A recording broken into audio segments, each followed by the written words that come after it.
नमस्कार विद्यार्थी मित्रांनो, मी प्राध्यापक मिलिंद गायकवाड. यश अकॅडमी या यूट्यूब चॅनलमध्ये आपलं मनपूर्वक स्वागत. आज आपण सीबीएसई बोर्ड या विद्यार्थ्यांना जी प्रामुख्यानं बेस्ट ऑफ 5 कॅल्क्युलेट करत असताना जी अडचण येते त्या अनुषंगानं व्हिडिओ बनवा म्हणून बऱ्याच वेळा विद्यार्थी आणि पालक यांच्या कमेंट येत होत्या. परंतु बाकीच्या व्हिडिओच्या मुळे याकडे थोडंसं दुर्लक्ष झालं आणि आज बऱ्यापैकी माहिती गोळा करून, कारण बऱ्यापैकी माहिती असणं आवश्यक आहे, ती माहिती गोळा केल्यानंतरच मी तुमच्या समोर ती मांडत आहे. कारण नेमकेपणा त्यातला काय आहे हे आपण समजून घेणं खूप गरजेचं आहे. तर यामध्ये त्यांनी सांगितल्याप्रमाणे म्हणजे सीबीएसईच्या पॅटर्न प्रमाणे 2 लँग्वेजेस ह्या कंपल्सरी आहेत. उदाहरणार्थ आपण घेऊया इंग्लिश आणि हिंदी.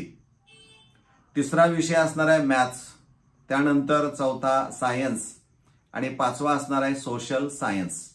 म्हणजे हे जर 5 विषय त्याचे असतील कंपल्सरी, तर बेस्ट ऑफ 5 कॅल्क्युलेट करताना याच विषयांचा विचार करायचा, लक्षात घ्या.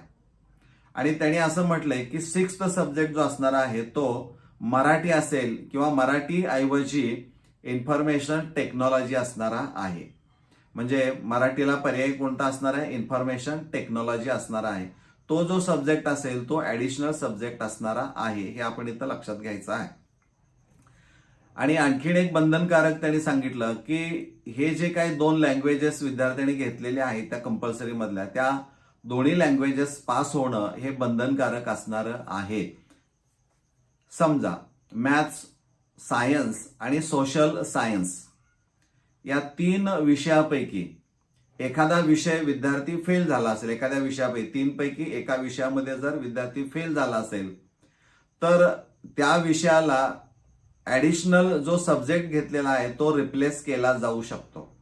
म्हणजे त्याच्याऐवजी जो ऍडिशनल विषय असणार आहे त्याचा तो रिप्लेस केला जाऊ शकतो. आणि त्यामुळं काही विद्यार्थ्यांच्या बाबतीमध्ये जो ऍडिशनल सब्जेक्ट आयटी आहे, आयटी सारखा विषय हा यापैकी एका विषयाला तो रिप्लेस करून तो कंपल्सरी मध्ये आलेला आहे. त्यामुळं काहींच्या मार्कलिस्टमध्ये आयटी हा बेस्ट ऑफ 5 मध्ये येताना दिसतोय, हे लक्षात घ्या. त्याचं कारण काय असणार आहे? तर या 3 पैकी जर एखाद्या विषयात तो जर फेल झाला असेल तर ऍडिशनल सब्जेक्ट हा तिथं त्याची जागा घेऊ शकतो. आणि म्हणून तो आयटी सारखा विषय ऍडिशनल हा तिथं बेस्ट ऑफ 5 मध्ये काही मार्कलिस्ट मध्ये आलेला दिसतोय. हा एक यातला खूप महत्वाचा भाग असणारा आहे. आता यामध्ये त्यांनी असं म्हटलेलं आहे की समजा हे जे 3 विषय आहेत, म्हणजे मॅथ्स आहे, सोशल सायन्स आहे आणि सायन्स, या 3 पैकी 2 विषयामध्ये विद्यार्थी समजा नापास झाला असेल, तर या 2 विषयाची रिप्लेसमेंट कशी केली जाते? तर या 2 विषयापैकी एक विषय हा ऍडिशनल सब्जेक्ट असणार आहे. 2 विषयापैकी एक विषय हा ऍडिशनल सब्जेक्ट असेल आणि दुसरा जो विषय असणार आहे त्याला मात्र जे कंपार्टमेंट एक्झाम असणारे आहे, म्हणजे आपल्याकडं स्टेट बोर्डकडं जसं जून जुलैची सप्लिमेंटरी एक्झामिनेशन म्हटली जाते, तशी त्यांची यावर्षी 15 जून ते 18 जूनच्या दरम्यान ही कंपार्टमेंट एक्झामिनेशन झालेली आहे. आणि या कंपार्टमेंट एक्झामिनेशनला त्या विद्यार्थ्याला बसून तो विषय हा कंपल्सरी सोडवाच लागतो. म्हणजे त्यामध्ये उत्तीर्ण होणं हे बंधनकारक आहे.